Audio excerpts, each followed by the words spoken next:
चलिए क्लास को स्टार्ट करें। क्लास को स्टार्ट करें।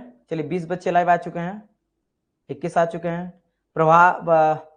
Prabhakar Kumar, good evening dear. Kumar Gaurav बोल रहे हैं यस सर। आदित्य बोल रहे हैं यस सर। प्रभास बोल रहे हैं यस। चलिए ओके ओके।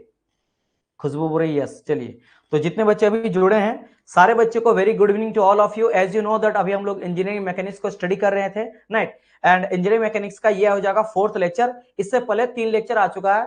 मुझे उम्मीद है कि इससे पहले तीनों लेक्चर आप लोग देखे होंगे, क्योंकि अगर आप तीनों लेक्चर देखे होंगे ना तो आज का लेक्चर आपको और ज्यादा समझ में आएगा, बिकॉज ये कनेक्टेड है। और अभी जितना लेक्चर चलेगा ना ये कनेक्टेड रहेगा, बिकॉज आज भी हम लोग डिस्कस करने वाले हैं फोर्थ सिस्टम के ऊपर।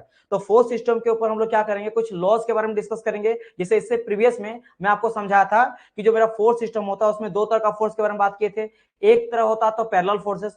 पैरेलल फोर्सेस का रिजल्टेंट फाइंड आउट करना बहुत इजी होता है। सिंपल, अगर सेम डायरेक्शन में रहा तो रिजल्टेंट के लिए क्या करेंगे, दोनों फोर्स को जोड़ देंगे, फिर 3 फोर्स रहा तो उसको जोड़ देंगे। लेकिन अगर अपोजिट डायरेक्शन में रहेगा, 2 रहे, 4 रहे, 10 रहे, तो जितने भी सेम डायरेक्शन में रहेगा उसको एक बार ऐड करेंगे और अपोजिट वाले को माइनस कर देंगे और निकल जाता है इन केस ऑफ पैरेलल फोर्सेस। लेकिन जब बारी आता है नॉन पैरेलल फोर्सेस का, यानी पैरेलल फोर्सेस जब मेरा नहीं रहता है तब दिक्कत हम लोग का स्टार्ट हो जाता है। उसका रिजल्टेंट आप फाइंड आउट करने के लिए आप ऐसा सिंपली नहीं कर सकते उसका रिजल्टेंट फाइंड आउट। देन आप लोग को कुछ लॉज का, कुछ थ्योरम का यूज करना पड़ेगा, जिसके लिए हम लोग कई सारा लॉज बनाए हैं। जैसे आपका पैरेललोग्राम लॉ ऑफ थ्योरम हो गया, लेमिस थ्योरम हो गया, राइट। इसी तरह से आज के इस लेक्चर में हम लोग सबसे पहले स्टार्ट करने वाले हैं ट्रायंगल लॉ ऑफ फोर्सेस से। ये भी एक तरह का क्या है, जो आपका रिजल्टेंट फाइंड आउट करने का तरीका है। और किस तरह का फोर्सेस का, ये मेरा फाइंड आउट करता वही नॉन पैरेलल फोर्सेस का। तो नॉन पैरेलल फोर्सेस का रिजल्टेंट फाइंड आउट करने का भी एक लॉ है, ट्रायंगल लॉ ऑफ फोर्स। अब ट्रायंगल लॉ ऑफ फोर्स को कहां यूज करते हैं, क्या ये लॉ कहता है, किस तरह से ये यूज में लाया जाता है। और एक चीज, triangle law of forces is nothing but the similar like the Lami's theorem.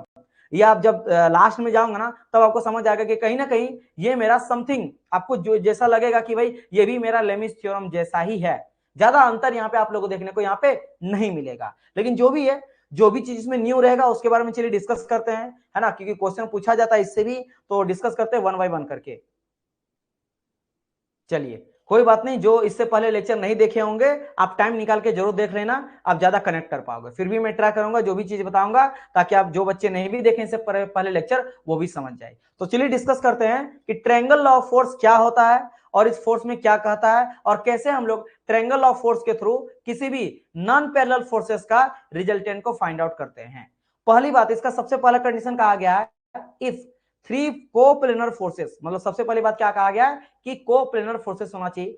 Previous lecture में आपको समझाया था कि कोप्लेनर फोर्सेस क्या होता है, फिर भी मैं आपको समझाता हूं। मैंने कहा था कि अगर एक ही प्लेन रहा, सेम प्लेन रहा, तो उसको बोलते हैं कोप्लेनर फोर्सेस। जैसा आप जानते हो ना ब्रेक डांस किया जाता है, तो ये जो ब्रेक डांस वगैरह होता है वो क्या है, nothing but the non coplanar forces. वो कोप्लेनर फोर्सेस नहीं है। जैसे कहने का मतलब, आप मुझे सामने से देख रहे हो, है ना, ये सामने पीछे मेरा मान लो मेरा वॉल है, ये एक प्लेन हो गया। अब मैं दोनों हाथ को ऐसा अगर खड़ा किया हूं, ये दोनों आप दिख रहे हो, तो क्या ये एक ही प्लेन में नजर आ रहा है, तो एक प्लेन में दोनों हाथ मेरा आपको दिखाई दे रहा है ना। अगर मैं एक हाथ को क्या करता हूं, ऐसे सामने कर देता हूं, ऐसे सामने कर दिया, राइट, स्ट्रेट और ऐसे। अब बताओ, आप मेरा एक ही हाथ देख रहे हो, इस हाथ को देखने के लिए या तो टॉप से देखना पड़ेगा या बॉटम से देखना पड़ेगा, यानी कि दूसरा प्लेन का आपको हेल्प लेना पड़ेगा। ऊपर वाले प्लेन में कोई अगर रहेगा, नीचे से कोई रहेगा, तभी जाकर उसको दिखाई देगा। तो यहाँ पे 2 प्लेन का जरूरत पड़ा, तो ब्रेक डांस बेसिकली कैसे होता है, ऐसे ऐसे ऐसे होता है, तो वो nothing but the non coplanar forces होता है। यानी कि एक से ज्यादा प्लेन में उसको देखने के लिए अगर आपको देखना है तो नहीं कहा जाता 3D व्यू, है ना, चारों तरफ से देखना पड़ता है, हालांकि कैमरा एक्शन से देखना पड़ता, तब जाके आपको चीजों को फील कर पाओगे। और अगर आपको समझना है कि भाई क्या होता है कोप्लेन, कोप्लेन मतलब एक प्लेन। जैसे अगर मैं बोलूंगा आपके घर का दीवार है, इसको मैं 3 एक्सिस में अगर ले लेता हूं, ये रहा एक्स एक्सिस, ये रहा वाई एक्सिस और ये रहा जेड एक्सिस। अभी तीनों एक्सिस में अगर मैं प्लेन बनाना चाहूंगा तो ये हो गया पहला प्लेन बन के रेडी हो गया, प्लेन नंबर फर्स्ट, ये हो गया सेकंड प्लेन और ये हो गया मेरा थर्ड प्लेन। ये क्या हो गया, मेरा थर्ड प्लेन हो गया। तो आपको यहाँ पे 3 प्लेन देखने को मिल रहा, first plane, second plane and third plane. ये समझ लो कि आप जिस घर में पढ़ाई कर रहे हो ना, इसका 3 दीवार मैंने लिया है। ऐसे तो चाहे तो इसका 6 प्लेन बन सकता है, क्योंकि बोलेंगे सर इसके जो आप सामने वाला प्लेन पहला लिए हो, मान लो आप जहां बैठे हो उसके सामने वाला फ्रंट का वॉल है, तो पीछे भी तो आपका रहेगा दीवार, वॉल, तो वो एक दूसरा प्लेन आ गया। सिमिलरली नीचे में लिया हूं P3, नीचे वाला है ना, तो ये जो आपका फर्श लिए है, आपका एक फ्लोर भी तो होगा, छत भी तो होगा, तो 2 प्लेन और जुड़ गया। और सिर्फ P2 एक सामने वाला लिया है, तो आपका और अदर साइड भी रहेगा, लेफ्ट एंड राइट दोनों साइड, तो कुल मिलाकर 6, लेकिन समझाने के लिए 3 में लिया हूं। अब यहाँ पे कहा गया कि 3 कोप्लेनर फोर्सेस, मतलब कि सेम प्लेन पे ही 3 फोर्स एक्ट करेगा। मतलब मान लेते हैं इस मैं प्लेन 1 नंबर का बात करता हूं कि फर्स्ट प्लेन में 3 मेरा फोर्स है ना, 3 मेरा फोर्स है, तो ये रहा मेरा पहला फोर्स, ये मेरा दूसरा फोर्स, ये मेरा तीसरा फोर्स रहा F1, F2 और F3। तो मैं ये बोलूंगा ये तीनों का तीनों जो फोर्स है ना, जो ऑब्वियसली बात है वेक्टर क्वांटिटी रहता तो एरो भी दिखाना पड़ेगा कि आउट ऑफ डायरेक्शन में मेरा जा रहा है मैग्नीट्यूड के साथ साथ, इसका मैग्नीट्यूड है F1, F2, F3 और डायरेक्शन है आउट ऑफ डायरेक्शन, राइट। तो vector quantity magnitude plus direction, ये सिर्फ देखो प्लेन नंबर एक ही में है ना, प्लेन एक ही में इस चीज को हम लोग यहाँ पे दिखा रहे हैं, प्लेन एक ही में दिखा दिया, यानी कि इसको क्या बोल सकते हैं कि ये जो मेरा फोर्स है ना, तीनों फोर्स ये मेरा कैसा है, सेम प्लेन में लाई कर रहा है, फिर कोप्लेनर फोर्सेस है ये सारा का सारा, कैसा है मेरा कोप्लेनर फोर्सेस है। तो वही कहा गया है कि if 3 coplanar forces acting at a point, यानी कि कैसा होगा कंकरेंट, यानी इसमें इसके लिए भी इंपॉर्टेंट ये है कि कंकरेंट होना चाहिए। कंकरेंट आप लोग को पता होगा, कंकरेंट क्या था, कंकरेंट ऐसा फोर्स था जब सारे के सारे फोर्स एक पॉइंट पे जाके मीट करता मिलता है, उसको कंकरेंट फोर्स कहते हैं। जैसे कि ये रहा मेरा आया F1, ये मेरा F2 आया, F2 हो सकता है बाहर की ओर भी जा रहा है, जरूरी नहीं है कि इनवर्ड ही आएगा। कहने का मतलब है सब एक पॉइंट पे जाके अगर मिल रहा है तो उसको हम लोग कंकरेंट फोर्स कहते हैं, यानी एक पॉइंट पे मिल रहा है। तो वहां पे लिखा नहीं है गया है, लेकिन अगर आपको कहा जाए कि triangle of force is applied in case of concurrent force, non concurrent force, तो आपको कंकरेंट मानना है। तो acting at a point are in equilibrium, तो इक्विलिब्रियम कंडीशन है, जैसे लेमिस थ्योरम में भी था कंकरेंट था, लेमिस थ्योरम में भी इक्विलिब्रियम था, और लेमिस थ्योरम में ही 3 फोर्सेस था और कोप्लेनर था, यानी कि अभी तक जितना यहां तक कहा गया this all are applicable in Lami's theorem also, तो सारे का सारे चीज लेमिस थ्योरम में भी अप्लाई होता था। तो फिर से स्टेटमेंट पढ़ता हूं मैं एक बारी, if 3 coplanar forces acting at a point are in equilibrium so they can be represented by the side of the triangle, यानी उन सभी फोर्सेस को ट्रायंगल के साइड के बेसिस पे दिखा सकते हैं, विच drawn in such a manner, उसको ऐसा ड्रॉ करना ट्रायंगल को that side of triangle are parallel to the forces taken into order. बस आपको ये ध्यान देना है कि उसका जो साइड्स रहेगा ना वो मेरा पैरेलल होना चाहिए जो फोर्स से लिया गया है। यानी कि क्या मतलब है, देखो मैं बहुत अच्छी तरह से आपको समझा रहा हूं, यहां पे 3 फोर्स लिया गया, एक फोर्स मेरा P है, एक फोर्स मेरा Q है, और जैसे लेमिस थ्योरम में आप लोग को याद होगा R था, एक R था, तीसरा फोर्स था, तो PQR मेरा 3 फोर्स है, तीनों का तीनों फोर्स एक ही प्लेन पे है, कंकरेंट है, इक्विलिब्रियम कंडीशन पे है। नाउ इसको क्या बोला गया कि इसको हम लोग ट्रायंगल में कन्वर्ट कर सकते हैं, जिसमें इसका जो साइड्स रहेगा वो इस फोर्स में कन्वर्ट हो जाएगा। जैसे देखो यहाँ पे P फोर्स जो था, ये साइड का जो आपका साइड है ये P फोर्स बन गया, मतलब अब साइड जो है फोर्स को दिखा रहा है और एरो डायरेक्शन को दिखा रहा है। उसी तरह Q को देख सकते हो, ये मेरा आ गया, और R जो ये भी साइड मेरा बन गया, तो सारे के सारे तीनों फोर्स जो है ना वो साइड बन गया। बस कंडीशन क्या था, कंडीशन लास्ट में देखो, मैनर दैट दी, ऐसा बनाना है कि साइड ऑफ द ट्रायंगल, जो इसका साइड ट्रायंगल रहेगा वो पैरेलल रहेगा फोर्सेस का। फोर्सेस का पैरेलल मतलब कि जैसे देखो ध्यान से, ये मेरा Q फोर्स सामने की ओर जा रहा है ना, तो इसके देखो Q फोर्स भी बिल्कुल सामने की ओर जा रहा है, यानी अगर मैं बोलूंगा कि ये ऐसे जा रहा तो इसके एकदम पैरेलल गया, राइट। अच्छा और देख लो, अगर मैं बात करूंगा P का, ये तो मेरा Q था, अगर मैं P फोर्स का बात करूं, P फोर्स कुछ ऐसे गया तो इसके पैरेलल कैसा रहेगा, एकदम इस तरह से सर पैरेलल। तो देखो ध्यान से P जो गया है ना कहीं एकदम इसके पैरेलल ही गया है, इसके पैरेलल ही गया है ना, पैरेलल है कि नहीं, बिल्कुल पैरेलल है। सिमिलरली अगर मैं R का बात कर लेता हूं तो R देखो कुछ ऐसा गया, तो इसके पैरेलल कैसा जाएगा, ऐसे जाएगा, ऐसे जाएगा। तो देखो R का बात करेंगे अगर R, तो देखो इसके पैरेलल ही गया है। तो बस पैरेलल ड्रॉ करना है और आप आराम से बना सकते हो, आराम से क्या कर सकते हो, बना सकते हो, ठीक है। चलिए अब यहां पे बात करते हैं किसके बारे में, अब बात करते हैं सर अगर मैं दे दिया जाए तो मैं इसको कैसे बनाऊंगा। मैं आपको समझा रहा हूं इस चीज को, मान लो अभी ध्यान नहीं दो, ये नहीं है ना, ये तो नोट्स के लिए आपको है, मैं यहाँ पे बना के दिखा रहा हूं। सेम यहाँ पे फोर्स लिया गया, तो सबसे पहले मैं क्या करूंगा, क्यू को लूंगा, तो क्यू के पैरेलल क्या लूंगा मैं, पी इस तरह से ले लिया, क्यू के पैरेलल तो मेरा हो गया क्यू, साइड हो गया ट्रायंगल का पहला। अच्छा जहां खत्म किया है ना, जहां मान लो यहाँ पे खत्म किया, अब पी देखो, पी कुछ जा रहा है इस डायरेक्शन पे, तो मैं क्या कर रहा हूं, सबको एक काम करता हूं, इसको रेड से दिखाता हूं क्यू को, तो मैं यहां पे इस तरह करके क्यू ले लिया और ये क्यू हो गया। अब मैं ग्रीन कलर से दिखा रहा हूं किसको, पी को, तो ग्रीन कलर कुछ इस तरह से जा रहा है, तो इसके पैरेलल लेना पड़ेगा, तो इसके पैरेलल कैसा जाएगा, कुछ इस तरह से चल जाएगा। देखो एकदम इसका पैरेलल लिया गया है, तो this is nothing but the P, nothing but the P. अच्छा ठीक है, ओके ये चीज हो गया। अब क्या आ जाता है, लास्ट में ब्लैक कलर से दिखा देता है आर को कुछ इस डायरेक्शन में जा रहा है, इस डायरेक्शन में जा रहा है, राइट। तो आर यानी इस डायरेक्शन में जा रहा है, कुछ इस तरह जाके दोनों मिल जाएगा और ये मेरा बन जाएगा क्या आर। तो देखो आर का डायरेक्शन जैसा था वैसे ही रख दी, पी का डायरेक्शन जैसा आउटवर्ड डाल रहा था आउटवर्ड डाल रहे, हॉरिजॉन्टल में क्यू जा रहा था क्यू। तो ये सारा का सारा क्या है, ये मेरा पी फोर्स हो गया, क्यू फोर्स हो गया और आर फोर्स हो गया। और ये क्या है, this all are my side of the triangle. तो पूरी तरह से हम लोग क्या किए, जैसा ये कहा गया था कि हम लोग कोई तीन अगर मेरा कोप्लेनर फोर्सेस रहेगा जो पॉइंट में लाई करेगा इक्विलिब्रियम कंडीशन में, उसको साइड ऑफ द ट्रेंगल में कन्वर्ट कर सकते हैं, जिससे उसका जो ट्रेंगल है वो मेरा पैरेलल रहेगा फोर्सेस का। तो इस तरह से कर सकते हैं। अब ये क्यों किए, ये इसलिए किए ताकि हम लोग क्या करें, थोड़ा और इजी तरीके से इसको बना सकते हैं। जैसे कि मान लो ट्रेंगल आपको दे दिया जाए, इस तरह से कहा जाए और फिर कहा जाए इसका रिजल्टेंट फाइंड आउट करके बताओ क्या होगा, या पलो रिजल्टेंट नहीं बोलेगा तो आपको ये बोलेगा कि मान लेते हैं इन सब में से मान लो एंगल सबका दे दिया गया और एक फोर्स दिया गया, दो फोर्स दिया गया, तो तीसरा आपको निकालने बोला जाए, राइट। आपको पता है ना कि अगर आपका कोई भी एक एंगल दिया रहे, सारा एंगल दिया रहे, एक फोर्स अगर आपको पता रहे तो बाकी चीजों को आप निकाल सकते हो। कहने का मतलब क्या है, मान लेते क्यू का बोल दिया गया कि 10 न्यूटन का फोर्स है, तो क्यू के जगह में 10 न्यूटन वैल्यू पुट कर दिया, और यहाँ पे एंगल भी आउटवर्ड कुछ भी एंगल दे दिया गया, मान लो ये मेरा नीचे sin 60 आ रहा है ना, और इसके अलावा आर का वैल्यू भी मान लो समथिंग कुछ दिया गया है, ये एंगल नीचे दिया गया है, एंगल मान लो यहाँ दिया गया क्या sin 40, तो sin 40 sin 60 और ये चीज, तो आप आराम से इन दोनों को रिलेट कर सकते हो कि वो ऊपर में 10 है, नीचे में आपका sin 60 है, इक्वल टू ऊपर में आर नहीं पता है और नीचे में आ गया sin 40, तो sin 40 को इधर जाके मल्टीप्लाई कर दोगे sin 40 के साथ और ये कट आ जाएगा, आर का वैल्यू निकल जाएगा। सिमिलरली इसको भी निकाल सकते हो इससे, राइट, रिलेट करके। तो इस तरह से आप लोगों को देखने मिलता है, ट्रायंगल के फॉर्म में भी रहेगा, तो you can easily calculate the all forces and angles. हो सकता है एंगल आपको निकालने बोला जाए और फोर्स दिया जाए, या फिर फोर्स निकालने बोला जाए एंगल दिया जाए, कुछ भी रहेगा यू कैन कैलकुलेट। अब यहाँ पे मैं आपको और एक चीज बताऊंगा जो अभी तक मैं आपको नहीं बताया था, वो क्या है, लेमिस थ्योरम बेसिकली यहीं से आपका बना है। अब बोलेंगे सर कैसे बना है, थोड़ा बताइए। बिल्कुल मैं आपको बता रहा हूं, देखो इसलिए लिख दिया हूं somehow similar to the Lami's theorem. कहीं ना कहीं ये जो लेमिस थ्योरम जैसा ही दिखने में लगता है, ऐसा क्यों, क्योंकि कहीं ना कहीं जब आप इस फॉर्म में करते हो ना घुमा फिरा के, तो वही आ जाता है पी अपन साइन अल्फा, क्यू अपन साइन बीटा और आर अपन साइन गामा।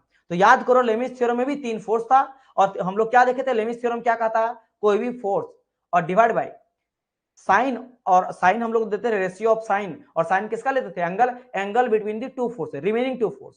तो पी है तो पी फोर्स हो गया, इसके दो रिमेनिंग फोर्स क्या, क्यू और आर, तो क्यू और आर के बीच में क्या है, यहाँ पे आप देखोगे तो सर अल्फा है, तो साइन अल्फा, तो देखो वही आया, इज इक्वल टू फिर से और एक फोर्स ले लो आर, तो आर के जैसे अपोजिट एंगल के बीच का क्या है यहाँ पे गामा, तो आ जाएगा sine of gamma, sine of क्या आ जाएगा, गामा आ जाएगा, इज इक्वल टू अगर मैं यहाँ पे क्यू ले लेता हूं तो क्यू आ जाएगा साइन बीटा, साइन बीटा। तो देखो घुमा फिरा का सेम चीज आया कि नहीं, बिल्कुल आया। तो लेमिस थ्योरम जैसा आ गया ना। अभी बनता कैसा है ये भी जान लो, ये बनता कैसा ये भी जान लो, बहुत इंटरेस्टिंग रहेगा, आपको और चीज समझ आएगा। देखो सबसे पहले ये तो आपको समझ में आ गया कि क्यू रहा, ये मेरा पी रहा और ये मेरा आर रहा, ये रहा मेरा आर रहा, ठीक है। इतना चीज अगर आप जान गए, आप ध्यान से देखो, अगर मैं एंगल यहाँ पे लिखे, पहले भी हम लोग लेमिस थ्योरम में ले चुके थे अल्फा बीटा गामा, तो आर और क्यू के बीच में क्या है, अल्फा मेरा एंगल है ना, और क्यू और पी के बीच में आपका क्या है, आई मीन आर और पी के बीच में बीटा है और यहाँ पे गामा है। तो सेम चीज यहाँ पे हम लोग देखते हैं, सर आर और क्यू के बीच में आपका क्या है, अल्फा है, तो आर किधर जा रहा है, सर ये रहा आर, आर को एक्सटेंड कर सकते हैं, क्यों एक्सटेंड कर सकते हैं, हम लोग पढ़ चुके हैं प्रिंसिपल ऑफ ट्रांसमिसिबिलिटी। ट्रांसमिसिबिलिटी में क्या हो सकता है, सेम लाइन ऑफ एक्शन में फोर्स को हम लोग आगे भी दूसरा पॉइंट पे ले जा सकते हैं, बस लाइन ऑफ एक्शन सेम होना चाहिए। तो line of action same same same करके हम लोग इधर कर दिए और ये बन गया मेरा आर, तो this is nothing but the R, और यहाँ पे क्यू है, तो देखो ये रहा मेरा क्यू, तो क्यू और आर के बीच में तो अल्फा है, तो देखो ये रहा ना अल्फा। और आपको सबको पता है कि सर ये जो मेरा जा रहा है ना, ये यहां से लेकर यहां तक का 180 होगा, 180 डिग्री होगा, और 180 में अगर ये वाला अल्फा हो गया तो अंदर वाला क्या होगा, 180 माइनस अल्फा होगा। तो सेम चीज यहाँ पे कर दिया गया है कि अगर ये पूरा का पूरा होगा मेरा 180, तो 180 में अगर ये वाला मेरा अल्फा होगा तो अंदर वाला क्या हो जाएगा, 180 माइनस अल्फा हो गया, तो बस हो गया, ये अल्फा तो ये 180 माइनस अल्फा हो गया। तो एक चीज मेरे को समझ में आ गया, इंटीरियर एंगल मेरा कितना निकल गया, 180 माइनस अल्फा। फिर बात करते हैं आगे, जैसे पी का एंड क्यू का, तो पी क्यू कहां गया, पी पी पी पी आपका ये रहा पी, एंड आपका क्यू क्यू कहां दिया गया, ये वाला चीज आपका क्यू, राइट। तो चलो एक काम करता, थोड़ा एक्सटेंड करते हैं, तो ये मैं क्यू को आगे इधर तक ले जाता हूं, इधर तक ले जाता हूं, तो ये हो गया मेरा क्यू और ये होगा पी। इसके बीच में क्या दिया है आपका, देख सकते हो गामा, तो ये रहा मेरा गामा, गामा आ गया।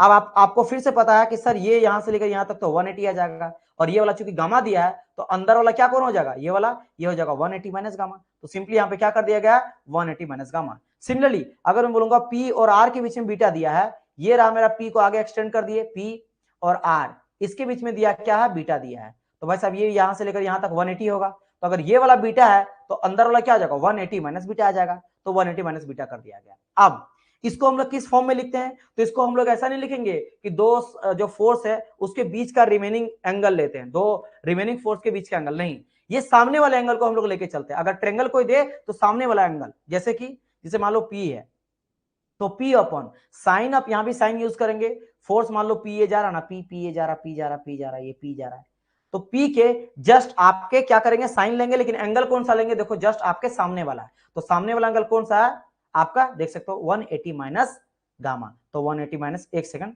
अल्फा आ जाएगा ना सामने वाला, ये हो जाएगा, सॉरी ये आ जाएगा ना, इसके सामने वाला एंगल कौन सा बन जाएगा, ये वाला। तो पी इधर से निकला है, सामने वाला एंगल अल्फा, तो 180 माइनस अल्फा आ जाएगा। ठीक है, चलिए फिर बात करते हैं क्यू का, क्यू रहा ये, क्यू रहा ये, तो ये एंगल से गया, इसके जस्ट सामने का कौन हो जाएगा, तो ये वाला हो जाएगा 180 माइनस बीटा। और अगर आर का मैं बात करता हूं तो आर कहां पे है, आर रहा मेरा ये वाला, इसके जस्ट अपोजिट वाला क्या आ जाएगा ये वाला, तो 180 माइनस गामा। अब यहां पे आपको पता है, अगर आप लोग को ट्रिगोनोमेट्री का थोड़ा सा भी याद होगा तो आप सबको पता है कि साइन 180 माइनस थीटा जो होता है उसको हम लोग साइन थीटा लिख सकते हैं। 180 में चेंज नहीं होता, किसमें चेंज होता है, 90 में चेंज होता है ना, और आपका 270 में चेंज होता है, राइट। तो यहां पे मैं बिल्कुल कर सकता हूं, जैसे अगर यहां रहता साइन 90 माइनस थीटा तो ये हो जाता मेरा कॉस थीटा, लेकिन 180 में चेंज नहीं होता है, राइट। तो ये क्या आ जाता, कोऑर्डिनेट उसका याद होगा आप लोगों को, सबको हम लोग पढ़ते हैं, राइट। तो ये क्या आ जाएगा, आप सब देख सकते हो, साइन 180 माइनस आपका अल्फा को साइन अल्फा लिख सकते हैं। सिमिलरली इसको भी हम लोग साइन बीटा लिख सकते हैं और साइन गामा लिख सकते हैं। और ये घुमा फिरा के आपका आ गया क्या, लेमिस थ्योरम, क्योंकि ये तो लेमिस थ्योरम जैसा है, this is nothing but the Lami's theorem. Lami's theorem के अकॉर्डिंग ये फॉर्मूला लिखते हैं, देखो ये वाला, और सेम चीज यहाँ पे मेरे को बन गया। इसीलिए क्यों, क्योंकि आप देखो ना, रिलेट करो ना, सर यहां भी मेरा बोला गया था कोप्लेनर, यहां भी कहा था थ्री फोर्सेस के बारे में, अननोन थ्री फोर्सेस, यहां भी मेरा कंकरेंट था, यहां भी मेरा इक्विलिब्रियम था, यहां भी बेसिकली हम लोग रिजल्टेंट ही फाइंड आउट कर रहे हैं, एक तरह से बोल सकते हैं कि दो फोर्स अगर मेरा है तो एक मेरा रिजल्टेंट होता है। अच्छा, और एक आपको बेसिक चीज पता होगा, जो अगर आप बिल्कुल इनिशियल क्लास देखे होंगे तो मैंने आपको क्या कहा था कि अगर इस तरह से कोई मेरा पी फोर्स है और मेरा कोई क्यू फोर्स है, तो इसको जो क्लोज करता है ना वो मेरा रिजल्टेंट देता है, वो मेरा क्या देता है, रिजल्टेंट देता है। तो रिजल्टेंट इक्वल टू क्या लिखते हैं, पी प्लस क्यू, मैंने इस तरह से कहा था। तो कुल मिला के ये भी तो आपका पी एन क्यू है, तो इसको आपका आर है, तो आर बेसिकली क्या देगा, इसका रिजल्टेंट देगा। तो उसी तरह से यहां भी लागू किया गया, बस इस फॉर्म में क्या है कि ये ट्रेंगल के फॉर्म में रहेगा, तब आपको निकालने बोला जाएगा। तो ट्रेंगल के फॉर्म में रहा, फिर भी आपको क्या यूज करना, सेम ही वही यूज करना जो यहाँ पे यूज किया गया था, है ना। जो भी आप लोगों को पी फोर्स, क्यू फोर्स और आर फोर्स लोगे और जस्ट उसके अपोजिट एंगल को लेके चलोगे आप लोग, राइट। इसका अपोजिट एंगल अल्फा आ गया था, इसका अपोजिट एंगल बात करके पी का, तो पी का आ गया था यहाँ पे क्या, पी का आ गया था, एक सेकंड, पी का देखोगे तो अल्फा आ जाएगा, आर का अगर बात करेंगे तो गामा आ जाएगा, और अगर बात करेंगे क्यू का तो बीटा आ जाएगा, बस यही कहानी है। चलिए, तो उम्मीद करता हूं कि ये भी चीज आप लोग समझ गए होंगे। चलिए बताइए, क्या ये चीज क्लियर हो गया, अगर आप लोगों को क्लियर हो गया तो अब बढ़ते हैं आगे, और मैं आप लोग को अब डायरेक्ट क्वेश्चन दूंगा, राइट। क्योंकि मैं बार बार बोल रहा हूँ कि इंजीनियरिंग मैकेनिक्स में मैं आपको इतना क्वेश्चन रिपीट करा दूंगा कि आपको समझ में आ जाएगा। सर आर का डायरेक्शन चेंज करना पड़ेगा ना, हाँ, अगर उस फॉर्म में लोगे तो यहाँ पे आर का डायरेक्शन को चेंज करना पड़ेगा, लेकिन चूंकि हम लोग यहाँ पे ट्रेंगल फॉर्म में लिया गया है तो आप इधर लो कोई दिक्कत नहीं है, लेकिन हाँ अगर आप उस वेक्टर डायरेक्शन को लेके ध्यान में रख रहे हो तो आपको डायरेक्शन को यहाँ पे चेंज करना पड़ेगा, ठीक है।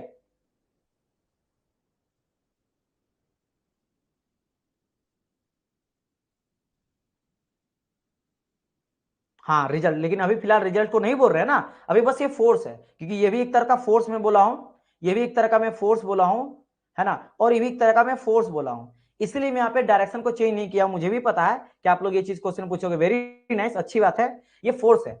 जब मैं बोलूंगा ना कि ये फोर्स नहीं है मेरा रिजल्टेंट है, जैसे मैं बोल दूंगा कि ये मेरा रिजल्टेंट है इन दोनों फोर्सेस का, फोर्स वन का या फिर फोर्स पी का एंड फोर्स क्यू का रिजल्टेंट आर है, देन इसका मुझे क्या करना पड़ेगा, इसको मुझे एरो को ऐसे करना पड़ेगा, क्लोज करना पड़ेगा, कि क्लोज होगा तब रिजल्टेंट देगा। लेकिन फिलहाल अभी हम लोग बात कर रहे हैं थ्री कोप्लेनर फोर्सेस, ये सब फोर्स है, कोई रिजल्टेंट नहीं है ना, लेकिन बस आपको समझाएं, इसलिए मैंने कहा समथिंग लाइक, है ना, सिमिलर टाइप लेमिस थ्योरम मैंने बात करा। मैंने आपको बस रिलेट करके समझा रहा हूं कि कहीं ना कहीं उसी का एडवांटेज मतलब उसी को यूज करके थ्योरम वगैरह को बनाया गया है। चलिए, अगर यहां तक आप लोगों को क्लियर हो गया ये चीज, तो अब बढ़ते आगे। और आपके सामने ये रहा फर्स्ट क्वेश्चन आज का। इसका क्या करना, आपको फाइंड आउट करना टेंशन T1 एंड T2। एक मेरा पॉइंट है, yes yes yes, head head tail tail resultant, yes. तो यहां पे क्या एक क्वेश्चन दिया गया, इस क्वेश्चन में क्या कहा गया है, नीचे में हैंगिंग कर रहा है वेट जो मेरा 1000 न्यूटन का है, एक फोर्स मेरा इधर है ना 2500 न्यूटन का, है ना, और इसके अलावा दो टेंशन है, एक टेंशन T2 है और एक टेंशन मेरा T1 है, और इसका एंगल दिया गया 60 और ये भी एंगल दिया गया 15। तो आपको बताना है कि टेंशन T1 और टेंशन T2 कितना हो जाएगा, बताइए बताइए। Tension T1 and tension T2, देखो एक तो आप क्या कर सकते हो, सबसे अच्छा तरीका रेजोल्यूशन का, sum of the vertical sum of the horizontal force लो, और उसके थ्रू से भी आप फाइंड आउट कर सकते हो, लेकिन वो थोड़ा लेंदी हो सकता है। उससे बहुत और एक तरीका अच्छा क्या, लेमिस थ्योरम। लेकिन लेमिस थ्योरम के लिए दिक्कत ये है कि उसके लिए तीन ही फोर्स होना चाहिए, और यहाँ पे फोर्स नजर आ रहा है, मान लेते T2 एक फोर्स हो गया, T1 दो फोर्स हो गया, तो ये एक तीसरा फोर्स अगर एक चौथा फोर्स है, चार फोर्स है। तो चाहे तो इस चार फोर्स को आप तीन फोर्स कर सकते हो, कैसे, एक काम करो, किसी को भी एक को रिजोल्व कर दो, आप इसको रिजोल्व करो, इसका वैल्यू दिया गया है, इसको रिजोल्व कर दो, इधर इधर इधर इधर रिजोल्व कर दो, है ना, इधर आ जाएगा क्या 2500 कॉस आ जाएगा 15, और ये आ जाएगा 2500 साइन 15, और इस वाले को क्या करो, इधर ले जाओ, T1 के साथ माइनस कर दो, है ना, 2500 कॉस 15। तो अब देखो ये खत्म हो गया, ये भी खत्म हो गया, तो बचा 1 2 और 3, इसके साथ ये और ये दोनों जुड़ जाएगा, तीन फोर्स आ गया, देन तुरंत लेमिस थ्योरम लगा और easily you can solve this question. समझ गए? चलिए, मैं इतना हिंट भी दे दिया। चलिए अब बताइए कि इसका करेक्ट आंसर क्या हो जाएगा, what will be the correct answer for this particular question, बताइए।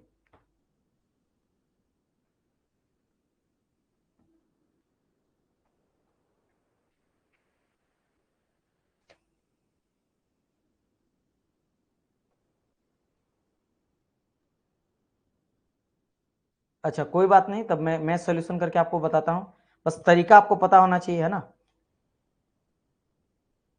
एक आप लोग काम करना, जैसे आप लोग के पास अगर कैलकुलेटर अभी नहीं रहेगा ना, तो एक मिलता है वर्चुअल कैलकुलेटर, ठीक है, उसको डाउनलोड कर लेना। क्या करना, उसको डाउनलोड कर लेना। उसको अगर डाउनलोड कर लोगे तो आप आराम से बना सकते हो, ठीक है, डाउनलोड करके आप इजिली बना सकते हो। चलिए देखो मैं क्या कर रहा हूं, जैसे मैंने कहा वही सेम करेंगे। सर इसको पहले रिजोल्व करेंगे, तो मैंने ऐसे करके रिजोल्व कर लिया इसको, ऐसे हॉरिजॉन्टल वर्टिकल में।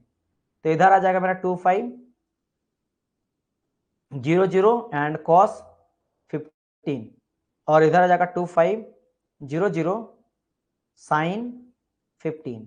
अब मैं इस वाले को क्या करूंगा, अपोजिट है दोनों T1 T2 इसके साथ, तो मैं इधर कर दूंगा, तो ये हो जाएगा T1 माइनस 2500 कॉस 15। बस मैं उधर कर दिया, अपोजिट डायरेक्शन था ना, क्यों, ताकि मुझे अब एक फोर्स को हटाना था, तो ये मेरा हट गया, ठीक है। और इसको भी साथ में इसको जोड़ दूंगा, ये प्लस ये कर दूंगा, ये दोनों जोड़ दिया, तो अब देखो मेरे पास कितना फोर्स बचा, एक बच गया मेरे पास T2, एक फोर्स, एक बच गया मेरे पास यहाँ पे T1 माइनस 2500 कॉस 15 दो, एंड तीसरा फोर्स बच गया ये वाला चीज, क्या हो गया 1000 प्लस 2500 साइन 15। देखो मेरे पास तीन फोर्स हो गया ना, जैसे मेरा तीन फोर्स हो गया, अब यहां से वेरी नाइस, क्या बात है डियर आदित्य राज, थोड़ा सा आपको T1 तो नहीं आ रहा सही, आपने किया तो था सही, लेकिन थोड़ा सा गड़बड़ हो गया, थोड़ा सा आप गड़बड़ हो गया डियर, थोड़ा गड़बड़ी हो गया। अच्छा एंगल यहाँ पे अगर आप देखना चाहते हो, देखो यहाँ 60 दिया गया ना, ये पूरा 90 है, यहाँ से लेकर यहाँ तक 90, तो ये तो हो जाएगा मेरा 30, क्या जाएगा 30। अच्छा ये तो पूरा 90 है ही, तो ये भी मेरा है 90, ये 15 और ये पूरा फिर से 90 है, तो 15 अगर यहाँ गया तो यहाँ ये कितना बचा 75, और ये पूरा है 90, तो सारा एंगल भी आपको पता चल गया।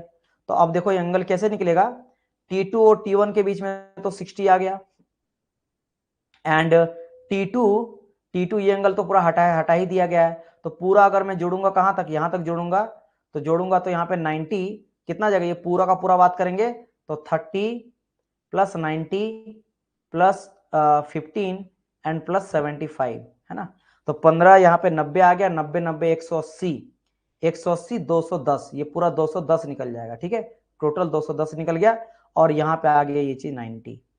जैसे ये चीज आपको पता चल गया, सिंपली आप क्या करोगे, यूज करोगे लेमिस थ्योरम का, और लेमिस थ्योरम के अकॉर्डिंग क्या आ जाएगा, जैसे कोई भी ले लेते T1, है ना, T1 minus 2500 cos 15 of sine of angle कौन सा लेंगे, सामने वाले का, तो दोनों फोर्सेस का बीच का एंगल क्या आ जाएगा, साइन 1, एक सेकंड 210 आएगा ना, एक second, sine 210 is equal to, अगर मैं बात करता T2 ले लेता तो T2 इक्वल टू क्या आ जाता, T2 equal to opposite angle क्या आ जाएगा, दोनों फोर्स का 90, क्या आ जाएगा यहाँ पे, साइन 90। और एक बच गया क्या मेरा, 1000 प्लस 2500 साइन 15 डिवाइड बाई क्या आ जाएगा, साइन ऑफ ये वाला फोर्स है इन दोनों, यानी कि साइन 60, बस दैट्स इट। अब यहां से क्या हो सकता है, एंगल में प्रॉब्लम हो रहा है, एंगल तो निकाल दिए ना डियर कुमार गौरव, देखो अब कोई दिक्कत नहीं है ना एंगल पे, कुमार गौरव कोई दिक्कत नहीं है, इसको मैं हटा ही देता हूं, ये रहा 210 यहाँ निकल गया, इसका वैल्यू 210 निकल गया, बाकी 60 और 90 बस हो गया। अब यहाँ पे आप क्या करना है, जैसे देखो अगर मैं बात करूं यहाँ पे T2 आपका अननोन है, T1 भी अननोन है, इसका सारा वैल्यू आपको पता है, तो काम करते हैं इसके साथ रिलेट करो, इसका किसी को भी रिलेट करो, इसको दोनों को रिलेट करोगे तो क्या जाएगा, T2 निकाल जाएगा आराम से 1000, और इसको जब आप करोगे सही करोगे, इसको ठीक करोगे, कैलकुलेट करोगे तो आपका वैल्यू आराम से निकल जाएगा साइन 15 का, और बटा साइन 60 का भी वैल्यू निकल जाएगा, इंटू कर दोगे बस साइन 90 के साथ, तो यहां से आपको T2 आपको पता चल जाएगा, और जैसे T2 पता चल जाएगा आप इसके साथ इसका रिलेट कर देना, सिंपली सी बात है ना, तो फिर क्या आ जाएगा यहाँ पे, हम लोग सिंपल लेंगे, T2 आपको पता चलेगा, साइन 90 भी पता चल गया है, तो T2 आपको पता चल गया है, साइन 90 भी पता चल गया है, इज इक्वल टू क्या आ जाएगा, T1 है ना 2500 cos 15 बटा साइन 210, तो पहले क्या करता है 210 को इधर ले जाता है, तो ये आपका साइन 210 आ जाएगा, नीचे वाले से ये चल गया, इधर चल गया, अब ये जो नेगेटिव है इसको मैं इसको क्या करूंगा, पूरा पॉजिटिव कर दूंगा, इधर ले आऊंगा तो इसके साथ क्या आ जाएगा, ये पॉजिटिव हो जाएगा, इस तरह से 2500 cos 15, और ये क्या निकल गया, this is nothing but the T2 I mean T1, तो यहां से आपका क्या निकल जाएगा, T1 निकल जाएगा, तो इस तरह से T1 भी निकल गया, T2 भी निकल गया, समझ गए। चलिए T2 में साइन 90 कैसे हुआ, T2 के लिए देखो याद रखना हमेशा, T2 के लिए याद रखना हमेशा, देखो मैं बता देता हूं T1 और T2 कितना आ रहा है, T1 जो आएगा, T1 आपका आएगा 1463.8945, इस तरह से कुछ आएगा T1 का वैल्यू, एंड T2 का जो वैल्यू आएगा वो आएगा 1901.8467, मैं ये करा हूं, मुझे उम्मीद है कि ये सही होगा मेरा, है ना, या फिर अगर आप लोग को लगा कि इसमें गलत है तो मुझे जरूर बताएगा, लेकिन हाँ ये मेरा आ रहा था, ठीक है, ये चीजें। सर अगेन रिपीट, सर बिना केएलसी के cos 15 का वैल्यू कहां से लेंगे, नहीं मैंने तो कहा ना डियर कि आपको कैलकुलेटर लेके बैठना पड़ेगा इंजीनियरिंग मैकेनिक्स के क्लास में, है ना, सिंपल, या फिर गूगल प्ले स्टोर से एंड्रॉइड ऐप से आप डाउनलोड कर लेना, वर्चुअल कैलकुलेटर आता है उसको आप डाउनलोड कर लेना, वो प्रैक्टिस करोगे तो आपका काम आएगा, समझ गए। चलिए और देखो मैं थोड़ा टफ ही क्वेश्चन ले रहा हूं ताकि इसे इजी आए तो आप आराम से बना लो, राइट, ये चीज ध्यान रखना। तो देखो यहाँ पे क्या करा गया, ध्यान दे दो, फिर से शुरू से बता दे, क्या कुछ नहीं करा गया, एंगल लिख दिया गया, तो यहाँ पे आपको दिया गया था कुछ क्वेश्चन ऐसे ऐसे ऐसा एंड ऐसा, है ना, ये दिया गया था आपको T2, ध्यान से समझना, ये दिया गया था T1, ये दिया गया था 1000 न्यूटन का, और ये दिया गया था 2500 न्यूटन का, ठीक है। अब यहाँ पे अगर मैं बात करता हूं कैसे निकाला गया है, तो देखो सबसे पहली बात ये दिया गया था आपको 60 एंगल दिया गया था, और ये हॉरिजॉन्टल के साथ बना रहा था 15 एंगल, ये भी दिया गया था। सबसे पहले इसको हम लोग रेजुलेट किए सब ऑफ द हॉरिजॉन्टल वर्टिकल में, तो ये आ गया 2500 cos 15, और ये आ गया इधर से क्या 2500 sin 15, क्या आ गया sin 15 आ गया, तो दोनों रिजल्व कर दिए। अब रिजल्व करने के बाद क्या किया, इस वाले को हम लोग इधर ले गए, इसके साथ इसको मैं T1 के साथ ले आया तो नेगेटिव आ जाएगा, तो क्या आ जाएगा T1 माइनस आ जाएगा 2500 cos 15, ये ले जाने के पीछे मकसद क्या था कि 4 फोर्स से मुझे 3 फोर्स बनाना था, तो ऑब्वियसली बात है इसको मैं अभी क्या कर दूंगा, हटा दूंगा, अभी क्या कर दूंगा, हटा दूंगा, तो एक फोर्स मेरा गायब हो गया ना, है ना। अच्छा ये चल गया, इसके अलावा क्या कर सकते हैं हमें, अच्छा इसको तो रिजल्व कर ही दिए हॉरिजॉन्टल वर्टिकल में, तो इसको तो हटा ही देता हूं मैं, अब हटा ही देता हूं मैं, इसको मैं हटा ही दिया, ठीक है, हटा दिया, अच्छा ठीक है।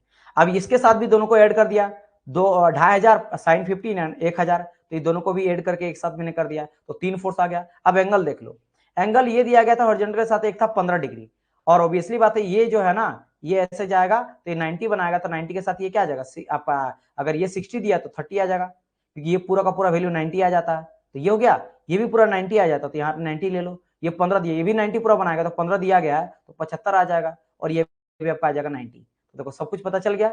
अब यहाँ पे क्या है, एक मेरा था T2 था, एक मेरा था T1, और एक मेरा है नीचे, है ना, क्या है मेरा 1000 प्लस 2500 साइन 15, यही तो था, और ये मेरा माइनस था 2500 कॉस 15। अब मुझे एंगल खाली निकालना है, तो एंगल क्या आ जाएगा, T1 इसके बीच में तो 60 दिया गया है, इसके बीच में तो 90 आपका दिया गया है, और ये सबको जोड़ लो, 30 प्लस 90 प्लस 15 प्लस 75, सबको जोड़ के 210 आ जाता, दैट्स इट।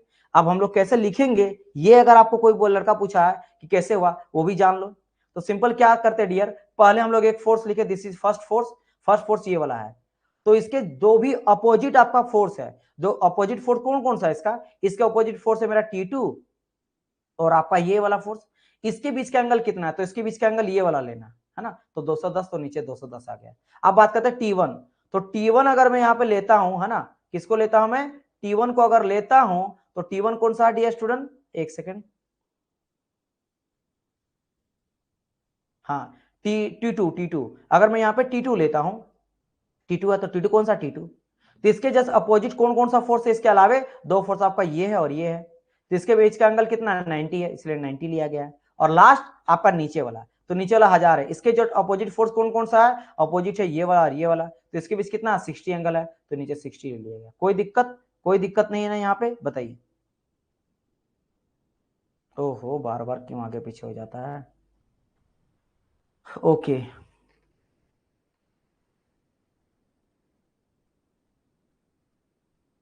नहीं, ऐसा बात नहीं है, कैलकुलेशन करने में 4 दिन नहीं लगेगा, बहुत सिंपली आप कैलकुलेशन कर सकते हो, है ना, ऐसा कोई दिक्कत नहीं है।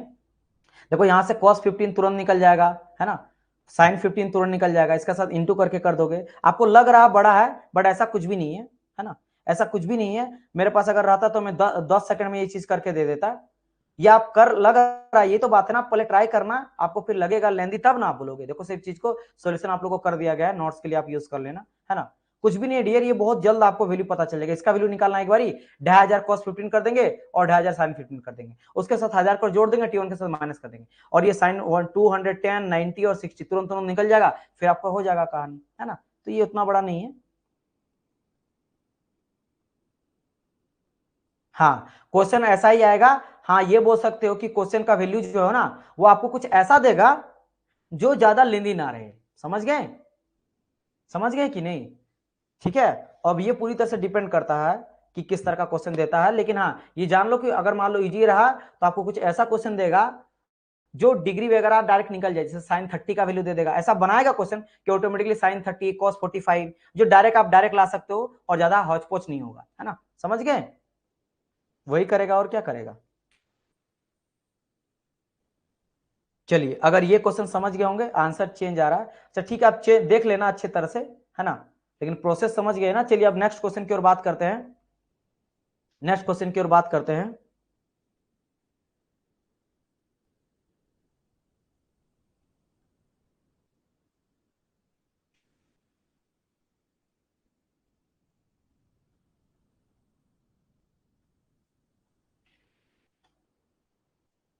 हाँ, न्यूटन न्यूटन ही लेके चलना है।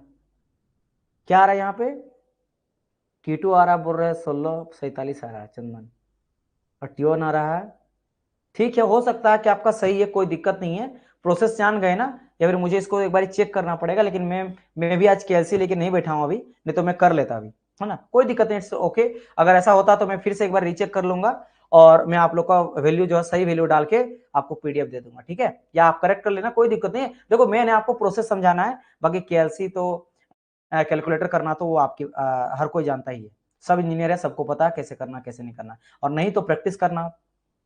सर आपका सही है, हाँ ठीक है, हो सकता है मेरा सही है, कहा मैं बोल रहा हूँ, हो सकता है मेरा सही है, फिर हो सकता है किसी स्टूडेंट का सही है।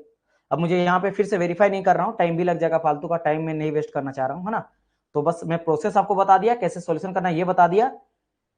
चलिए मेरा सही है तो अच्छी बात है, तब चंदन आप थोड़ा ध्यान दो कि देखो बाकी स्टूडेंट का भी ये आंसर मैच कर रहा है, तो आप थोड़ा देखना। चलिए आगे बढ़ते हैं, नेक्स्ट क्वेश्चन देखो क्या क्वेश्चन है, इसको समझो पहले। कहा गया a pulley system shows in figure, एक मेरा पुली सिस्टम दिया गया, दो पुली लगा हुआ है, assuming the pulley to be smooth and string to be weightless. देखो बहुत इंपॉर्टेंट बोल दिया है कि पुली जो है ना, ये पुली मेरा एकदम चिकना है, इसका मतलब क्या है कि ये फ्रिक्शन लेस है। क्या है मेरा? फ्रिक्शन लेस है, फ्रिक्शन लेस है। इन दोनों में ही फ्रिक्शन नहीं हो रहा, ये बहुत इंपॉर्टेंट चीज है, ठीक है। दूसरा चीज कहा गया स्ट्रिंग जो है, जो मेरा वायर है लटका हुआ है, ये वेटलेस है, इसका कोई वजन नहीं है। क्योंकि क्वेश्चन आता है जिसमें आपको कहा जाएगा कि इस वायर का भी जो है ना वजन होता है। जैसे बोलेगा किस तरह से कि 10 न्यूटन पर मीटर, हर एक मीटर में 10 न्यूटन का इसका वजन है। लेकिन फिलहाल अभी स्ट्रिंग का कोई वजन नहीं दिया है, पुली को भी स्मूथ बोल दिया गया, फ्रिक्शन लेस बोल दिया गया, तो कोई झंझट नहीं लेना आपको। बस आपको सिंपल कहा गया कि on that case find out the theta, find out the value of theta. तो ये जो थीटा दिया गया, दोनों थीटा, इन दोनों थीटा का आपका वैल्यू फाइंड आउट करना है।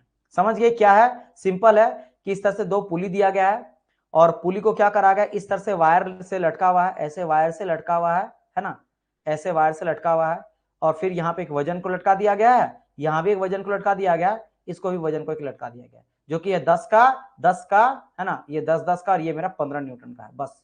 तो यहाँ पे क्या हो रहा है कि ये जो मेरा एंगल बन रहा है, ये एंगल कितना बनेगा, और ये टेंशन में दिखाया जा रहा है, दोनों साइड से टेंशन लग रहा है इसलिए। अच्छा, दोनों एरो का मतलब समझ लेना, दोनों एरो दिया जाता है, इसका मतलब क्या होता है, इसका सिंपल मतलब होता है कि ये दोनों टेंशन में है, ये दोनों टेंशन में अपने आप को बैलेंस कर रहा है। ये दोनों याद रखना, डबल एरो देने का मतलब होता है कि स्ट्रिंग में टेंशन है, स्ट्रिंग में टेंशन है और एक दूसरे को फोर्स को बैलेंस कर रहा है। जितना इधर का लग रहा है, अगर मान लो टेंशन अगर जा रहा है 15, तो उधर से भी 15 लगेगा। ये मैंने समझ गए ना। ये अगर मान लो इधर आ रहा है, अगर कभी भी इस तरह का डबल एरो दिया रहेगा, उसका मतलब ये है कि मान लेते हैं ये इस तरह करके 10 न्यूटन बोला गया है ना, और उधर भी जा रहा है तो भी 10 न्यूटन के बराबर है, बस टेंशन इक्वल लग रहा है। इसका मतलब हमेशा यही रहता है। चलिए तो बताइए इसका आंसर क्या आ जाएगा, कितने बच्चे इसका कर पाएंगे, देखता हूं मैं।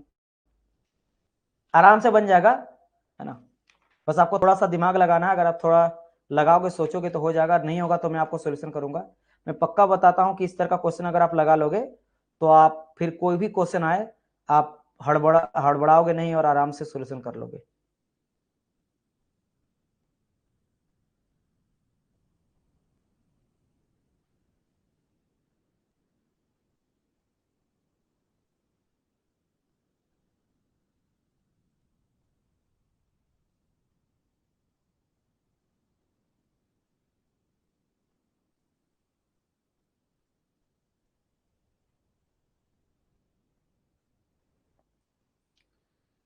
चलिए तो यहाँ पे क्वेश्चन का आंसर आया 41.41, फिर आया 41.4, लगभग 2 बच्चे का आंसर आया है और बिल्कुल करेक्ट है डियर। 41 डिग्री एंड 41 मिनट एकदम सही है, वेरी नाइस, क्या बात है। अब देखो कैसे इस क्वेश्चन को सॉल्यूशन करते हैं, दोनों स्टूडेंट का करेक्ट है। मैं सॉल्यूशन यहाँ पे करना स्टार्ट कर देता हूँ। देखो क्या करेंगे, सबसे पहली बात 45 तो नहीं आएगा डियर, 41 करेक्ट है, आदित्य एंड किशन का करेक्ट है। देखो क्या है, तो एक तो आपका पुली यहाँ पे लगा हुआ है, फ्रिक्शनलेस है, कोई दिक्कत नहीं है। तो यहाँ पे सबसे पहली बात कि सर मेरा टी कितना होगा, है ना, तो ये मैं इस तरह से बनाता हूं, ऐसा एंड ऐसा। तो एक काम करते हैं ना, पहले रिजोल्व करना स्टार्ट करते हैं, पहले रिजोल्व करते हैं, रिजोल्व करते हैं। पहली बात, सबसे पहली बात वही करते हैं। सर टी दिया गया है ना, ये मान लो इस तरह से टी दिया गया, ये मेरा क्या दिया गया, टी दिया गया। तो टी को रिजोल्व कर लेते हैं सर, किधर, इधर रिजोल्व कर लेते हैं और इधर रिजोल्व भी कर लेते हैं। चलो एक ही डायरेक्शन में, ऊपर डायरेक्शन में रिजल्ट कर लेते हैं। तो क्या आ जाएगा सर, ये इसके साथ थीटा दिया गया ना, तो मैं बोल सकता हूँ T cos theta. Similarly sir ये भी मेरा टी टेंशन में जा रहा था, तो ये भी ऊपर में और एक आ जाएगा टी कॉस थीटा। और नीचे में सर इसी को बैलेंस कौन कर रहा है, इसी इसी दोनों को बैलेंस कर रहा है नीचे में 15 न्यूटन, इसी दोनों को बैलेंस करना 15 न्यूटन। तो मैं बोल सकता हूं कि टी कॉस थीटा और टी कॉस थीटा, तो क्या आ जाएगा T cos theta plus T cos theta is equal to 15। तो मैं बोल सकता हूं 2t cos theta equal to 15। बारी आता सर टी का वैल्यू कितना लेंगे, तो डियर स्टूडेंट ये मैंने कहा था ना कि टी टेंशन जो दिया गया, इसका मतलब क्या है, दोनों स्ट्रीम में है। और चूंकि यहाँ पे पुली पहले बोल दिया कि फ्रिक्शन लेस है, क्या बोला गया है कि मेरा फ्रिक्शन लेस है, तो जो टेंशन लग रहा है इसका तो ये पुली चढ़नी तो कुछ लिया ही नहीं गया, वेटलेस लिया गया रस्सी का भी। तो यहाँ पे क्या आ जाएगा, यहाँ पे सिंपल आ जाएगा टी इक्वल टू यही 10, टी इक्वल टू क्या आ जाएगा, यही 10 आ जाएगा। जितना यहाँ टेंशन लग रहा ना उतना ही ये वजन को खींच रहा है, तो ये जो मेरा 10 है यही टी के बराबर है, ये हमेशा लेना। तो क्या आ जाएगा टी इक्वल टू 10, तो 2 into 10 cos theta equal to 15। तो क्या आ जाएगा 20 आ जाएगा, और 20 चल जाएगा नीचे, तो आ जाएगा कॉस थीटा इक्वल टू 15/20। तो 3 और 4 आ जाएगा 3/4, एंड थीटा का वैल्यू क्या आ जाएगा, कॉस इनवर्स 3/4। तो कॉस इनवर्स 3/4 जो होता है वो हो जाता 41 डिग्री एंड लगभग 4096 के आसपास आ रहा है, तो मैं बोल सकता हूं 41 डिग्री एंड 41 मिनट।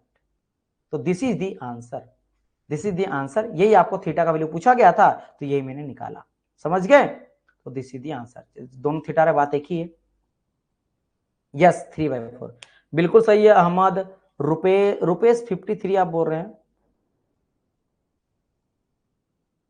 बोल रहे सर क्लास का नोटिफिकेशन नहीं मिला, पूरा क्लास मिस हो गया। क्लास का नोटिफिकेशन कैसे नहीं मिला डियर? तो ये आप लोग को पता है ना कि 8:30 से रहता है। देखो आप लोग क्या करना ना, जब भी आपका 8:30 हो जाएगा, आप लोग 5-10 मिनट के लिए थोड़ा ध्यान देना, है ना। अगर कभी अधिकतर तो क्लास आपका ज्यादा ज्यादा 5-10 मिनट का ही लेट होता है, राइट। यह नंबर मेरा है, ये आप लोग पूछ लेना एक बारी। यस 41 होगा, यस। सुलभ शक्ति रुपेश बाकी सबका करेक्ट है। चलिए समझ गए ना, देखो इसका सोल्यूशन कर दिया गया है। चलिए आगे बढ़ते हैं, नेक्स्ट क्वेश्चन। चलो ये नेक्स्ट क्वेश्चन है, ये थोड़ा सा मैं आप लोग के लिए लेंदी दिया हूं, बट इजी क्वेश्चन है सर। डायरेक्ट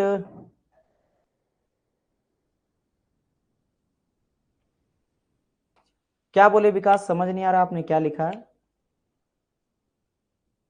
अच्छा लेबनीज अच्छा इसको लेमिस थ्योरम, इसके लिए लेमिस थ्योरम अगर मैं बात करता हूं, हाँ लगा सकते थे, बिल्कुल लगा सकते थे। 1 रहा, 2 रहा, 3 रहा, है ना। हाँ लगा सकते थे। ये t इक्वल टू आप लोग 10 ले लेना, ये t इक्वल टू 10 ले सकते हो। एंड इसके अलावा ये आपका आ गया 3 फोर्स, है ना। और ये फिर लेकिन घुमा फिरा के बात एक ही है कि इसको एक बार इसको रिजोल्व करके फिर इसको आपको ऐड करना पड़ेगा। जैसे आपका टी टेंशन आ रहा ना, टी टेंशन को आपने यहाँ ऐड कर दिया, इससे हो गया था ना, ये टी आ गया था कॉस, आपका थीटा ले लिए थे, है ना। और ये इधर आ जाता टी साइन छोड़ दो, तो ये आप टी कॉस थीटा आ जाता, तो 10 आ जाता, 10 कॉस थीटा आ गया, एक आ गया, एक ये 2 हो जाता और ये 3 आ जाता, तो 1 2 एंड 3 आ जाता। ये हो जाता मेरा टी कॉस थीटा, यानी 10 कॉस थीटा बन जाता। ये हो जाता मेरा क्या, ये आ जाता मेरा टी यानी 10 आ जाता, और ये आ जाता 15। तो यहां से भी आप इसको इस तरह करके, और फिर एंगल आपको, लेकिन मेन दिक्कत है क्या डियर, एंगल का दिक्कत है। एंगल का यहाँ पे दिक्कत हो जाता, क्योंकि यहाँ पे एंगल कोई भी गिवन नहीं है, समझे। ठीक है, नंबर मेरा है 8210989049। ठीक है, ठीक है। चलिए कभी भी कोई दिक्कत रहे तो आप पूछ लेना सर क्लास है या नहीं है आज। एक काम करना, सारे बच्चे मेरा नंबर से भी कर लो, है ना। क्लासेस के बारे में, कोई डाउट्स के बारे में, इस तरह का चीजें कभी रहेगा तो आप मेरा ये चीज हेल्पलाइन, या फिर कभी कभार मैं क्या करता हूँ, क्लास को मैं व्हाट्सअप, आप लोग स्टेटस भी देखते रहना, कभी कभार मैं कोई क्लास होता तो स्टेटस डाल देता हूँ। वैसे बहुत कम डालता हूँ, टाइम नहीं मिल पाता है, लेकिन आप पूछ तो सकते ही हो। चलिए okay, this is your first lecture, okay कोई बात नहीं। ठीक है, लेकिन यहाँ पे डियर मैंने क्या कहा कि अगर आप लेमिस थ्योरम से बनाते हो तो थीटा का वैल्यू कहीं नहीं मेंशन है। ये भी आपको नहीं पता कितना होगा, ये भी आपको नहीं पता, और ये दोनों भी नहीं पता है, इसलिए लेमिस नहीं लगा सकते हैं, इसलिए इसको हम लोग रेजुलेशन के थ्रू बनाए। चलिए नेक्स्ट क्वेश्चन।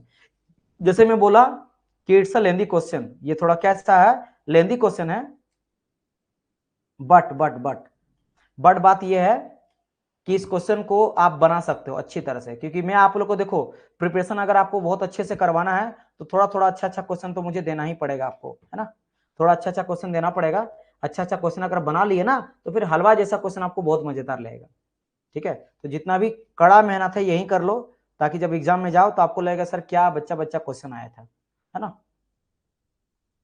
चलिए इस क्वेश्चन को बनाइए। इसमें देख सकते हो क्या है कि आपका फिक्स्ड है, फिक्स्ड एक मेरा टेंशन गया P4, फिर आपका एक और एक यहाँ पे फिक्स्ड पॉइंट से कटा स्ट्रिंग टंगा हुआ है तो P5 है, फिर ये स्ट्रिंग आया है और एक P3, ये फिर यहाँ पे फिक्स हुआ है, और फिक्स के बाद P2 गया है, नीचे फिक्स्ड है, और नीचे एक P1 के साथ एक वेट लटका हुआ है। एंगल आपको 30 यहाँ दिया गया, 45 दिया गया है, और यहाँ पे आप लेमिस थ्योरम बिल्कुल लगा सकते हो। अच्छा लेमिस थ्योरम के लिए कुछ कंडीशन मैं आपको बताता हूँ, जैसे अगर आप बोलोगे सर यहाँ पे एक मेरा है फोर्स P4, एक फोर्स है, ये मेरा दूसरा फोर्स है P5, और तीसरा फोर्स है P3, तो क्या मैं सर इसमें लेमिस थ्योरम लगा सकता हूं? पहले में डायरेक्टली लगाने के लिए याद रखना कि एक फोर्स कम से कम पता होना चाहिए। एक फोर्स का वैल्यू जो होता है ना, वैल्यू ये आपको नोन होना चाहिए, नोन पता होना चाहिए। अगर आपको एक भी फोर्स के बारे में नहीं पता है तो आप लेमिस थ्योरम को नहीं लगा सकते। और हाँ, एंड ऑल एंगल, अगर आपको सारे एंगल पता है और केवल एक फोर्स भी आपको मिल जाए ना, तो निकाल सकते हो। देखो यहाँ पे P4 भी आपको नहीं पता है, P3 भी आपको नहीं पता है, और P4 भी, मतलब P5 P4 P3 कोई भी फोर्स आपको नहीं पता है, तो आप यहाँ पे लेमिस थ्योरम नहीं लगा सकते हो। एंगल चलो निकाल भी लोगे, लेकिन फोर्स सारे के सारे अननोन है। तो सबसे पहले हम लोग क्या करना पड़ेगा, एक फोर्स निकालना पड़ेगा P3। तो P3 के लिए नीचे आ जाओ, यहां से हम लोग निकाल सकते हैं क्योंकि यहाँ पे इजी लग रहा है। तो यहां से फाइंड आउट करो P1 पहले क्या आ जाएगा, है ना।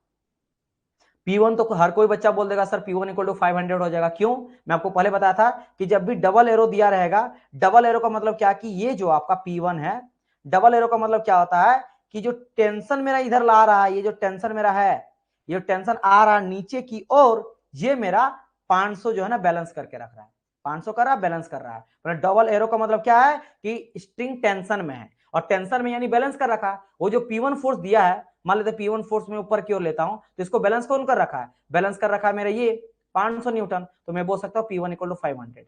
तो कभी अगर ये चीज ना भी दिया रहता ना, ये सब अगर ना भी दिया रहता, है ना, तब भी हम लोग 500 ये डायरेक्ट लेके चल सकते थे, है ना, समझ गए। चलिए उसके बाद क्या करो, इसके साथ रिलेट कर सकते हो, इसको रिजोल्व करोगे इधर और इधर करोगे तो इसका बराबर ऊपर वाला आ जाएगा। ऐसे करो, हो जाएगा, आराम से हो जाएगा बैलेंस। बहुत इजी तरीके से सोल्यूशन कर सकते हो। मैं आपको जब इतना अच्छे से पढ़ा रहा हूं तो आप सोल्यूशन कर लोगे, मुझे उम्मीद है।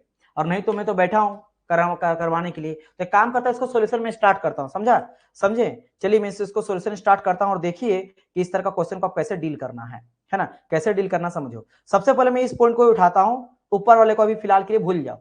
चलो वेरी नाइस डियर, P1 और P2 इक्वल टू कितना आ रहा है आपका, P1, very good Priyanka, very nice. P1 और P2 equal to 500, P3 equal to आपका आया है, ओके, P3 इक्वल टू आया आपका 535।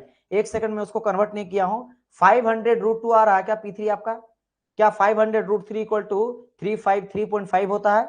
मैं इस फॉर्म में ही लिखा हूं, और मैं कैलसी नहीं लाया, ये बहुत बड़ा गलती मैंने करा आज। एक सेकंड, हाँ चलो मिल गया, चलो आप कोई भी दिक्कत नहीं होगा, एक सेकंड ना। 500√3, ओ नहीं, एक सेकंड, सॉरी, नहीं, थोड़ा सा आप चेक करो। P3 इक्वल टू, यस आप करेक्ट है रुपेश। P3 इक्वल टू 705 सही है, P4 इक्वल टू 788 सही है, और P5 equal to 57, all correct. Rupesh आपका 100% ऑल करेक्ट है, यस ऑल करेक्ट है। रुपेश आपका सारा डाटा करेक्ट है। मैं चलो यहाँ पे लिख देता हूं, है ना। देखो पहला P1 इक्वल टू आएगा मेरा 500, ठीक है, न्यूटन। P2 भी आ जाएगा आपका 500 Newton. P3 equal to basically आएगा आपका 500√2, चाहे तो इसको आप लिख सकते हो क्या 707 भी, है ना, पॉइंट आपका 1। और P4 का अगर बात करा जाए तो 788.7 न्यूटन, और P5 इक्वल टू आ जाएगा 577.4 न्यूटन। ये अब चलो पहले समझते हैं कि ये सभी कैसे आया, ये जानो। जो बच्चा निकाल चुका है, यस सर 707 आ रहा है, यस प्रियंका, है ना। चलिए वेरी गुड। तो चलिए इसको देखो मैं क्या करता हूं, जो बच्चे नहीं सॉल्व कर पाए थोड़ा ध्यान से दो, समझ जाओगे आप लोग। पहले मैं इसको पकड़ता हूं, यहाँ पे लेमिस थ्योरम लगा सकते हैं। क्यों सर लेमिस थ्योरम के लिए एक फोर्स पता होना चाहिए। यहाँ पे देखो 500 न्यूटन पता है ना, बाकी अननोन फोर्स है। तो यहाँ पे भी 3 नजर आ रहा है, जैसे एक रहा, एक हो गया, ये नीचे 2 हो गया, और एक तीसरा हो गया, एक पहला, दूसरा और तीसरा, तो लगा सकते हैं लेमिस थ्योरम। चलिए तो इसी को ड्रॉ करते हैं पहले। तो क्या क्या यहाँ पे आ जा रहा है सर, सबसे पहली बात हम लोग क्या करेंगे कि ये रहा मेरा, एक हो गया स्ट्रिंग, ये दूसरा, एक सेकंड, ये दूसरा, ये तीसरा, और ये एंगल यहाँ पे दिया गया, इंपॉर्टेंट है ये एंगल, ये 45 सर एंगल मेरा यहाँ पे दिया गया है, राइट। अच्छा एक काम करता हूं, 45 को पहले रिजोल्व करते हैं। 45 को क्या करते हैं, रिजोल्व करते हैं। तो रिजोल्व करते हैं ऊपर डायरेक्शन में भी और इस डायरेक्शन में भी, ऑब्वियसली बात है, इधर एरो जा रहा तो आउटवर्ड डायरेक्शन में दोनों जाएगा। तो सर ऊपर वाला क्या आ जाएगा, नीचे वाला पहले इसको कॉस में लिख लेता हूं, क्या ये P3 था ना, तो क्या आ जाएगा यहाँ पे P3 cos 45, और ऊपर आ जाएगा क्या मेरे पास P3 sin 45। आ गया ना, बिल्कुल सर मेरा यहाँ पे आ गया। अच्छा अब देखो नीचे तरफ क्या दिया गया है, तो नीचे तरफ दिया गया सर P1 ऊपर है, उसको बैलेंस कौन कर रहा है सर, 500 कर रहा है, 500 सर मेरा यहाँ पे बैलेंस कर रहा है। तो पहली बात यहाँ मैं डायरेक्ट बोल सकता हूँ कि सर यहाँ पे P1 जो है ना वो इक्वल टू 500 तो आ गया, तो एक चीज का तो खेल खत्म हो गया, यहाँ पे एक चीज का खेल यहाँ पे खत्म हो गया। अच्छा P2 भी इधर जा रहा है, तो P2 भी टेंशन में है, तो टेंशन में इस तरह से फिक्स्ड करके, है ना, ये मेरा P2 है। अच्छा अब क्या कर सकते हैं, इस नीचे वाले को बैलेंस कौन कर रहा है, ऊपर वाला कर रहा है, तो मैं बोल सकता हूं कि भाई P3 sin 45 is equal to 500 newton, या फिर बोल सकते हो इज इक्वल टू P1, है ना। अच्छा, आप यहाँ पे कई सारे बच्चे क्या सोचेंगे ना कि सर, कई सारे बच्चे बोलेंगे कि ये जो डबल एरो दिया गया ना, उसको ये लगेगा सर ऊपर भी ऊपर तरह का एरो है और नीचे भी ऊपर वाला एरो है, तो वो क्या करेगा, P3 साइन 45 प्लस P1 कर देगा, और हो सकता है 500 को भी जोड़ दे इसमें। नहीं, ऐसा गलती नहीं करना है, इस बात का ध्यान रखना है, इस तरह का गलती नहीं करना, ध्यान रखना है। जब भी डबल एरो दिया रहेगा उसका मतलब होता है एक साइड इधर आ रहा, दोनों को बैलेंस कर रहा है, राइट। तो ये बेसिकली P1 इक्वल टू दे दिया यहाँ पे, P1 इक्वल टू 500, तो ये नीचे की ओर ही लग रहा है बैलेंस कर रहा है, राइट। तो ये नीचे की ओर ही ऊपर की ओर, इसलिए मैं इक्वल कर दिया यहाँ पे। तो यहाँ से P3 इक्वल टू निकाल सकते हैं क्या कि 500, और नीचे आ जाएगा क्या मेरा साइन 45, और साइन 45 इक्वल टू क्या हो जाता है, सबको पता है 1/√2, क्या आ जाएगा 500 इंटू 1/√2, तो 1/√2 ऊपर चल जाएगा तो क्या आ जाएगा P3 इक्वल टू √2 500, या फिर 500√2, आप जैसा बोलोगे, है ना। तो ये आपका P3 निकल गया, P1 निकल गया, चलो ये दो चीज निकल गया। अब क्या कर सकते हैं, अब कर सकते हैं हम लोग क्या कि P2 को अब देखते हैं, है ना, P2 को देखते हैं। तो P2 इक्वल टू क्या आ जाएगा सर, इसके साथ बैलेंस कर सकते हैं, इसका और इसके साथ बैलेंस कर सकते हैं। तो P2 इक्वल टू ये बैलेंस कर रहा है किसके साथ, P3 cos 45 के साथ। सिमिलरली है, यहाँ टेंशन ऐसे खींच रहा है और उस वेट को कौन इधर P3 cos 45 बैलेंस कर रहा है, राइट। अच्छा ठीक है, और यहां से क्या कर सकते हैं सर, P3 निकल चुका है मेरा, P3 निकल चुका 500√2, और cos 45 का वैल्यू फिर से 1/√2 होता है, तो √2 खत्म हो जाएगा, तो P2 इक्वल टू फिर से क्या निकल जाएगा 500। तो P2 भी पता चल गया, P1 भी पता चल गया, P3 भी पता चल गया। जब जैसे P3 पता चल गया, अब बढ़ते हैं यहाँ पे और पहले वाले पॉइंट को यहाँ पे, इसको देख लेते हैं। तो ये रहा ऐसे ऐसे एंड ऐसे, तो P3 यहाँ पे आप लोग को मिल चुका है, और ये वैल्यू कितना आ गया है 500√2 न्यूटन, ठीक है, ओके। और ये यहाँ पे दिया गया कितना है, एक सेकंड, P5 यहाँ पे है, और यहाँ पे कितना आ रहा है P4 है। अच्छा, यहाँ पे अब हम लोग को लेमिस थ्योरम लगाना पड़ेगा, उसके थोड़ा एंगल वगैरह देख लेता हूं मैं। तो एंगल वगैरह यहाँ पे दिया गया 30, यहाँ कितना दिया गया 30 दिया गया, राइट। अच्छा ठीक है, और ये कितना हो जाएगा सर 90 हो जाएगा। अच्छा, और कुछ है, देखो ध्यान से, ये 45 दिया गया, अगर ये 45 है तो अगर मैं ऐसे करूंगा तो यहाँ भी आपका 45 ही होगा, समझ गए, इस बात को समझ गए ना। इस बात को कितने बच्चे समझ पा रहे हैं कि अगर यहाँ का वैल्यू 45 दिया है इस तरह से, तो इसका भी वैल्यू क्या होगा 45 होगा। तो यहाँ पे इसका वैल्यू जो है ना वो 45 आपका गिवन एक तरह से है। चलिए, जब ये चीज पता चल गया, और क्या करेंगे, एक सेकंड, नीचे वाला होगा ना, सो सॉरी, मैं ऊपर वाला क्यों कर दिया, एक सेकंड, हाँ ओके, ये क्वेश्चन इरेज कैसे हो गया भाई, पीपीटी में था शायद इसीलिए इरेज हो गया ना।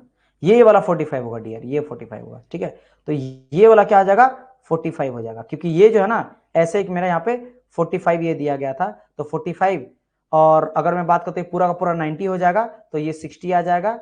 एंड ये पूरा का पूरा अगर मैं वैल्यू का बात कर लेता हूं, तो ये पूरा का पूरा चाहे तो मैं 180 ले सकता हूं, यहां से लेकर 180, तो 180 में से क्या करेंगे यहाँ पे कर देंगे 180 माइनस 45, तो 180 45 कितना जाएगा 135, 135।